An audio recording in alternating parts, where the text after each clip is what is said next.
Hello students, welcome to my notes hub.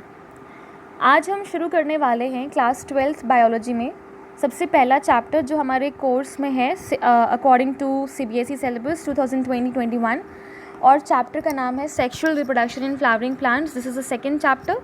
तो सबसे पहला टॉपिक जो हमें पढ़ना है इस चैप्टर में वो है pre fertilization structure and events. इस टॉपिक पर आने से पहले आप सबको पता होना चाहिए कि what is sexual reproduction in flowering plants.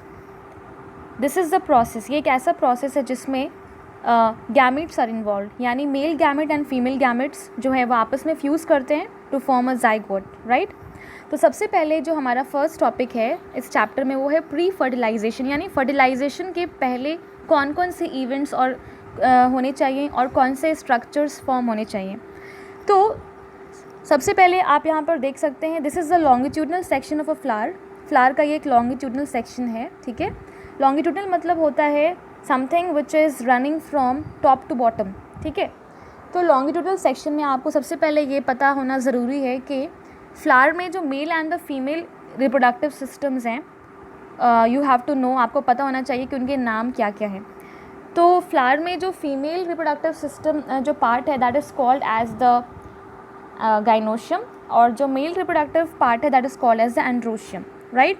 अब यहाँ पर आप फ्लावर के डिफरेंट वर्ल्स देख पा रहे हैं। फॉर एग्जांपल यहाँ पर हम स्टार्ट करते हैं। सबसे पहला वर्ल जो है फ्लावर का वो कहलाता है sepal, the green part, the green coloured structure that you can see here, ये क्या है, सेपल है। सेपल को हम कैलिक्स नाम से भी जानते हैं, CALYX, कैलिक्स।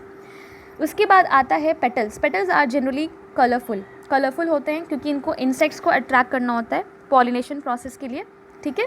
तो पेटल्स जो है वो ब्राइटली कलर्ड होते हैं, dark red, dark pink, okay, purple, yellow, orange, right. उसके बाद क्या होगा, उसके बाद आता है एंथर। एंथर क्या है, एंथर जो है मेल रिप्रोडक्टिव पार्ट है। और फिर आता है पिस्टल या कार्पल, जिसको हम गाइनोशियम भी कहते हैं। पिस्टल जो है उसमें 3 पार्ट्स आते हैं, स्टिग्मा, स्टाइल एंड ओवरी। आगे बढ़ते हैं नेक्स्ट स्लाइड पर और देखते हैं डिटेल्स में।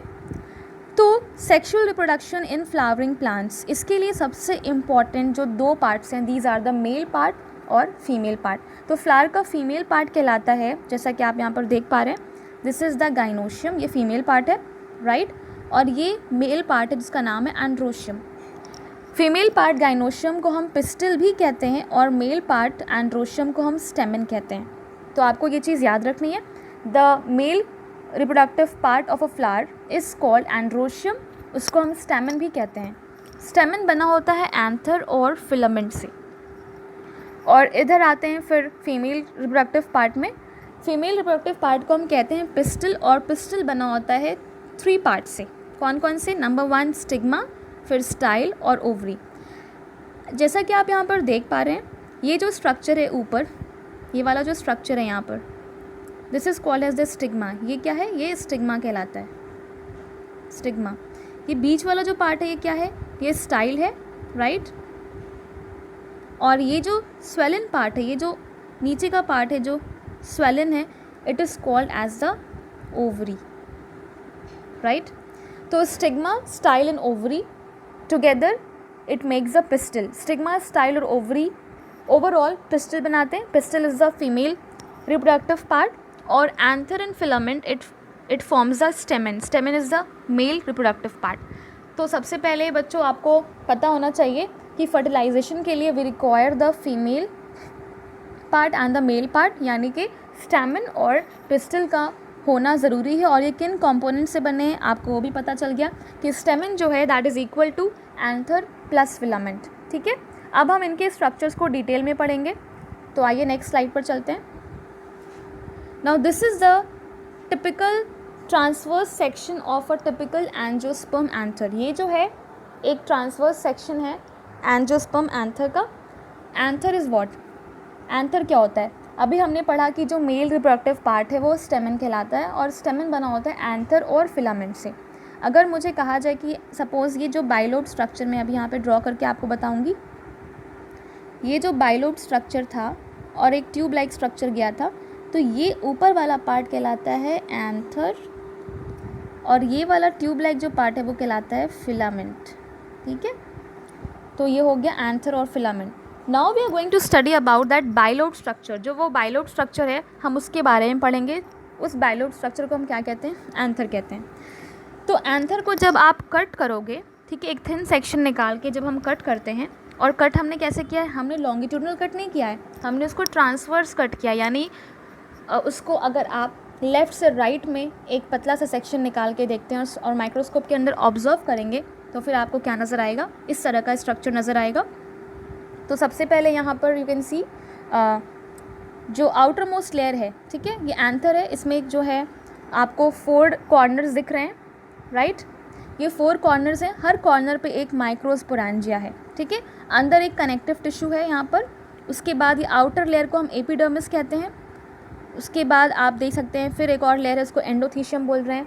बीच में ये जो है स्ट्रक्चर्स आपको सेंटर में दिख रही है, ये क्या कहलाती है? Sporogenous tissue, right. अब इसके स्ट्रक्चर को हम माइक्रोस्पोरेंजियम के स्ट्रक्चर को, ये जो माइक्रोस्पोरेंजियम है ना, हर कॉर्नर पे एक माइक्रोस्पोरेंजियम है, तो माइक्रोस्पोरेंजियम के स्ट्रक्चर को अब हम डिटेल में पढ़ेंगे नेक्स्ट स्लाइड में। यस, नाउ दिस इज़, ये जो है माइक्रोस्पोरेंजियम को अगर हमने एंथर जो है वो क्या है? टेट्रागोनल स्ट्रक्चर होता है। Anther is a tetragonal structure. 4 sided structure आपको नज़र आया था अभी पीछे वाली स्लाइड में। आप ये देख सकते हैं कि ये 4 साइडेड स्ट्रक्चर है ना? स्ट्रक्चर ये 4 sided, 1 2 3 4, okay. This is a tetragonal structure. इसको टेट्रागोनल का, tetra means 4, okay, 4 sided structure. हर साइड पे ये जो आउटर लेयर्स हैं ये माइक्रोस्पोरेंजिया कहला रही है। अब हमें माइक्रोस्पोरेंजिया के स्ट्रक्चर को डिटेल में पढ़ना है, इसलिए अब हम आते हैं इस स्लाइड पर। तो एनलार्ज व्यू ऑफ माइक्रोस्पोरेंजियम, अगर माइक्रोस्पोरेंजियम को हम बड़ा करके एनलार्ज व्यू को स्टडी करें तो हमें पता चलेगा कि जो सबसे आउटर मोस्ट लेयर है माइक्रोस्पोरेंजियम की वो कहलाती है एपिडर्मिस, ठीक है। प्लांट्स में भी जो आउटर मोस्ट लेयर होती है प्लांट्स की वो क्या होती है? एपिडर्मिस कहलाती है। फिर जो नेक्स्ट लेयर है वो कहलाती है एंडोथीशियम, राइट, ये एंडोथीशियम हो गया। फिर जो आगे की जो 2-3 लेयर्स हैं, these are called as middle layers, right. And then you can see microspore mother cells. Microspore mother cells एक बहुत इंपॉर्टेंट रोल प्ले करती हैं, क्योंकि यही माइक्रोस्पोर मदर सेल्स आगे जाकर डिवाइड करेंगी and they will form what? They will form microspores and these microspores will ultimately form pollen grains, ठीक है। तो यहाँ पर आप देख सकते हो सबसे लास्ट लेयर जो है यहाँ पर टैपेटम कहला रही है। आप टैपेटम नज़र आ रहा है आपको ये। अब टैपेटम के अंदर आप देख सकते हैं कि साइटोप्लाज्म भी है और एक बड़ा सा न्यूक्लियस भी प्रेजेंट है, ये, राइट। टैपेटम का फंक्शन क्या है? टैपेटम जो है वो नरिश करता है डेवलपिंग पॉलन ग्रेन। जो पॉलन ग्रेन डेवलप होगा उसको टैपेटम क्या करेगा? नरिशमेंट प्रोवाइड करेगा, न्यूट्रिशन प्रोवाइड करेगा। The cells of the tapetum, उनमें क्या होता है? बहुत ज़्यादा साइटोप्लाज्म होता है और न्यूक्लियाई, न्यूक्लियस होते हैं, मोर देन 1 न्यूक्लियाई भी हो सकते हैं, एक से ज़्यादा न्यूक्लियस भी हो सकता है। तो ये थे 4 different layers of the microsporangium. Epidermis, second layer है एंडोथीशियम, थर्ड लेयर है मिडिल लेयर्स, और then fourth one is tapetum. Tapetum is the nutritive tissue और न्यूट्रिटिव लेयर, ओके, जो नरिश करता है, जो नरिशमेंट प्रोवाइड करता है पॉलन ग्रेन्स को। टैपेटम की सेल्स जो है थोड़ी डिफरेंट होंगी, क्योंकि उनमें जो है आप देख सकते हो कि यहाँ पे साइटोप्लाज्म बहुत ज़्यादा है और न्यूक्लियाई भी प्रेजेंट है, एक से ज़्यादा न्यूक्लियाई भी हो सकता है, ठीक है। अब हम आते हैं नेक्स्ट स्लाइड पर। जो हमारा मेन प्रोसेस है जो हमें स्टडी करना है क्लास 12th में, वो है कि सबसे पहले, चूँकि ये प्री फर्टिलाइजेशन इवेंट है, प्री मतलब पहले, फर्टिलाइजेशन मतलब फ्यूजन ऑफ गैमेट्स, तो गैमेट्स के फ्यूज़ होने से पहले गैमेट्स का फॉर्मेशन तो ज़रूरी है ना। तो जब गैमेट्स का जो फॉर्मेशन होता है तो माइक्रोस्पोर्स और मेगास्पोर्स, माइक्रोस्पोर्स जो है वो पॉलन ग्रेन्स कहलाते हैं, मेगास्पोर्स जो है वो ओव्यूल को कहते हैं, ठीक है। तो माइक्रोस्पोरोजेनेसिस यानी माइक्रोस्पोर का formation. So what is microsporogenesis? It is the process of formation of microspores from the microspore mother cell or the pollen mother cell. Mother cells कौन होती हैं? Diploid होती हैं ना। Mother cells are the main cells which will divide further, जो divide करेंगी और क्या बनेगा? माइक्रोस्पोर्स बनेगा by the process of haploid division या meiosis. Meiosis क्या है? Meiosis एक ऐसा सेल डिवीजन है जो क्रोमोसोम नंबर को रिड्यूस करके हाफ कर देता है। अगर मैं कहूँ कि ह्यूमंस में 46 क्रोमोसोम होते हैं, ठीक है, अगर ये जो 46 क्रोमोसोम है ये 23 में कन्वर्ट हो जाएगा, किस डिवीजन से? मियोसिस से। तो मियोसिस वो प्रोसेस है सेल के डिवाइड करने का जिसमें क्रोमोसोम नंबर जो है वो हाफ हो जाता है। अगर ह्यूमंस में क्रोमोसोम नंबर 46 है तो मियोसिस जब होगा तो क्रोमोसोम नंबर रिड्यूस होकर क्या हो जाएगा, 23 हो जाएगा। ठीक है, तो माइक्रोस्पोरोजेनेसिस क्या है, ये वो प्रोसेस है जिससे कि माइक्रोस्पोर्स बनते हैं। किस चीज़ से बनते हैं, माइक्रोस्पोर मदर सेल या पॉलिन मदर सेल से, by the process of haploid division. Haploid division जब होगा तो माइक्रोस्पोर मदर सेल्स या पॉलिन मदर सेल्स जो हैं वो क्या करेंगी, माइक्रोस्पोर्स बनाएंगी, और यही माइक्रोस्पोर्स आगे जाकर क्या बनाते हैं, पॉलिन ग्रेन्स बनाते हैं। तो यहाँ पर एक बहुत इंपॉर्टेंट टिश्यू होती है, जैसा कि आपने जो, अगर आप पीछे ये डायग्राम था, अगर आप उस डायग्राम को आप ध्यान से देखें तो यहाँ पर एंथर के बिल्कुल सेंट्रल पोजिशन पर, एंथर का ये सेंट्रल पोजिशन है ना, there is a tissue called as the sporogenous tissue. ये जो टिश्यू है ये क्या कहला रही है, इस टिश्यू को हम क्या कहते हैं, sporogenous tissue. Now this tissue is very very important. आइए देखते हैं इसका क्या इंपॉर्टेंस है।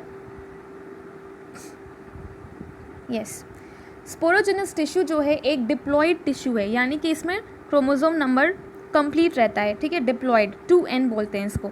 ये एक ऐसी टिश्यू है जो रिडक्शन डिवीजन या मियोसिस करेगी तो क्या बनेंगे, माइक्रोस्पोर टेट्राड्स, 4 माइक्रोस्पोर्स बनेंगे। टेट्रा मतलब 4। Microspores are the structures which are formed. ठीक है, जो स्ट्रक्चर बनेगा किस चीज़ से बनेगा, जब स्पोरोजेनस टिश्यू जो है डिवाइड करेगी मियोसिस प्रोसेस से तो 4 माइक्रोस्पोर्स बनेंगे। ठीक है, मियोसिस क्या है मैं आपको फिर से बता दूं, आप लोगों ने सेल थ्योरी जब पढ़ी होगी क्लास 9th में तो वहाँ पर सेल डिवीजन पढ़ा होगा।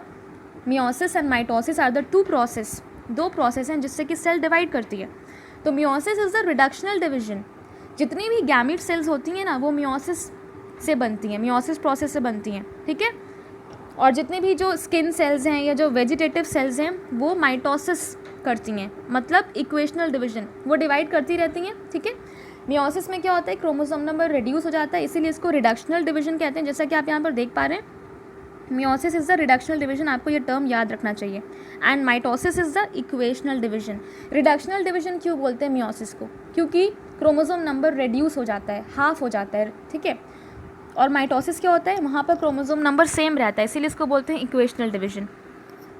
तो हम पढ़ रहे थे माइक्रोस्पोरोजेनेसिस के बारे में। तो माइक्रोस्पोरोजेनेसिस कौन सा प्रोसेस है, ये वो प्रोसेस है जिससे कि माइक्रोस्पोर्स बनते हैं पॉलन मदर सेल से या माइक्रोस्पोर मदर सेल से। जब माइक्रोस्पोर मदर सेल या पॉलन मदर सेल जब हैप्लॉइड डिवीजन करती है या जब रिडक्शनल डिवीजन करेगी या जब मियोसिस करती है तो क्रोमोसोम नंबर भी रिड्यूस होगा और उससे क्या बनेगा, माइक्रोस्पोर्स बनेंगे। ठीक है, तो सबसे मेन टिश्यू जो हैप्लॉइड डिवीजन करेगी या मियोसिस करेगी उसका नाम क्या है उस टिश्यू का, sporogenous tissue is the main tissue that undergoes meiosis, जो मियोसिस करती है और क्या बनाती है, माइक्रोस्पोर टेट्राड्स। ठीक है, अब नेक्स्ट स्लाइड पर आते हैं। अब ये एक सिंपल सा फ्लो चार्ट है जो माइक्रोस्पोरोजेनेसिस के प्रोसेस को एक्सप्लेन करेगा। भाई पहले अगर जब फर्टिलाइजेशन प्रोसेस होना है तो उसके लिए गैमेट्स चाहिए ना, mail gamete and female gamete. तो यहाँ पर प्लांट्स में मेल गैमेट जो बनना है, मेल गैमेट बनने के लिए जो प्रोसेस है उसको क्या बोलते हैं, माइक्रोस्पोरोजेनेसिस। मेल गैमेट कौन सा है, pollen grain, right.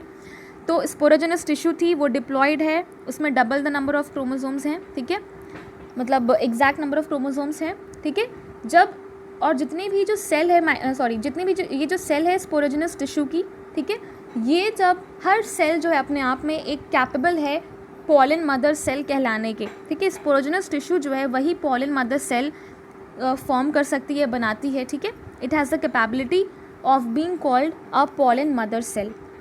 Pollen mother cells are the main cells जो डिवाइड करेंगी, रिडक्शनल डिवीजन करेंगी, तब जाके क्या बनते हैं, 4 माइक्रोस्पोर्स बनते हैं जिसको हम माइक्रोस्पोर टेट्राड्स के नाम से जानते हैं। ठीक है, जब मैच्योर हो जाएंगे माइक्रोस्पोर टेट्राड्स तो वो डिहाइड्रेट कर जाते हैं, वाटर को लूज करते हैं एंड दे डिसोसिएट, ब्रेक हो जाते हैं to form what, to form microspores. ये जो माइक्रोस्पोर मदर सेल्स हैं ये क्या माइक्रोस्पोर टेट्राड्स है वो क्या बनाएंगी, माइक्रोस्पोर्स बनाएंगी। प्रोसेस शुरू कहाँ से हुआ था, सबसे पहला स्पोरोजेनस टिश्यू का होना बहुत ज़रूरी है। स्पोरोजेनस टिश्यू ही each cell of the sporogenous tissue वो कैपेबल है क्या बनाने के, माइक्रोस्पोर मदर सेल या पॉलिन मदर सेल बनाने के कैपेबल है। उसके अंदर ये कैपेबिलिटी है कि वो पॉलिन मदर सेल बना सकती है या पॉलिन मदर सेल कहला सकती है। ठीक है, फिर पॉलिन मदर सेल्स जब डिवाइड करेंगी मियोसिस प्रोसेस से, ठीक है, तो माइक्रोस्पोर टेट्राड्स बनेंगे, यानी कि 4 माइक्रोस्पोर्स बनेंगे। ये माइक्रोस्पोर्स जब मैच्योर होने लगते हैं तो क्या करेंगे, ये टेट्राइड्स जो है जो 4 के ग्रुप में थे, अब ये क्या हो जाएंगे, डिहाइड्रेट करेंगे, अपना वाटर लूज करेंगे and they will break to form a single microspore. क्या बनेगा अब, माइक्रोस्पोर बनेगा। और माइक्रोस्पोर्स ही अल्टीमेटली क्या बनाते हैं, पॉलन ग्रेन्स बनाते हैं। Microspore what do they form, they form the pollen grains. So this was all about what, the formation of the, ये पॉलन ग्रेन्स का फॉर्मेशन हो गया। तो ये जो प्रोसेस था ये यहीं पर कंप्लीट है। अब इसके आगे जो प्रोसीजर है, अब ये तो हो गया माइक्रोस्पोरोजेनेसिस का प्रोसेस। इसी तरीके से क्या होगा, इसी तरीके से हम देखेंगे कि कैसे डिटेल में पॉलन ग्रेन्स का क्या स्ट्रक्चर है और पॉलन ग्रेन्स कितने लेयर से बना है, ठीक है, पॉलन ग्रेन्स को प्रिजर्व कैसे करते हैं, ये सब स्टडी करना है। उसके बाद हम स्टडी करेंगे मेगास्पोरोजेनेसिस, या that is also called as the formation of ovule. Ovules कैसे बनते हैं, ठीक है, और क्या क्या चेंजेस हैं वहाँ पर। तो जब ये दोनों प्रोसेस को हम स्टडी कर लेंगे then we will come to read about the fertilization event. तो आज के लिए बस इतना ही, नेक्स्ट वीडियो में हम और सीखेंगे। Keep watching my notes hub. Thank you.